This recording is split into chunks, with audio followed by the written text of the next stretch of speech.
Hammaga assalomu alaykum. Bog'dorchilik o'z kanali nashriyat obunachilari. Biz hozirning intensiv bog'ni ko'rib bergan ekanmiz holatini. Diqqat bilan e'tibor berasizlar, qadrli obunachilarimiz. Kecha qo'ygan videomda ham shu narsa bor edi. Yana shu narsaga qaytamiz. Diqqat bilan e'tibor beringlar. Olma bog'i borlar. Sifatli eksport bog' meva olaman desa, xuddi mana shuni mana e'tibor beringlar. 2 ta, 4 ta, 6 ta hosil bor. Qaysini olishga qiynalsangiz, mana eng kichkinasi, keyin undan kichikroqi, keyin undan kichikroqi va o'rtada 2 ta baquvvatini qoldirasizlar. Mana buni olib tashlaymiz. Mana 2 ta qoldi, keyinchalik yana bitta qoldirasiz. Xuddi shunday, mana hosil juda ham zo'r hosil bo'lgan.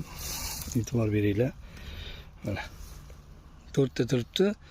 3 tasi silabiy o'zi hozirdan bilinib qolgan. Bu o'zi daraxt tomonidan ham tabiiy tanlanish bo'lishi mumkin. Mana hosil ko'pligini qarang. Bu shoxga hosil juda ham ko'p. Mana tabiiy tanlanish deganda mana bular o'sha tayyor bo'lgan. Tabiiy tanlanish degan narsa ham bor, o'zi ham tushib ketishi mumkin, lekin sizlar yordam bersanglar, o'sha 1 kun bo'ladimi, 2 kun bo'ladimi, o'sha daraxt kuchi bekorga ketmaydi. Mana hosil juda ham zo'r.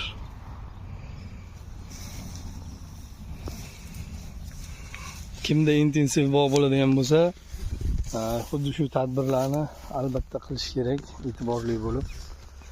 Hammaga rahmat. Qisqagina videomiz yoqqan bo'lsa, like bosib, obuna bo'lib qo'yishni unutmaysizlar.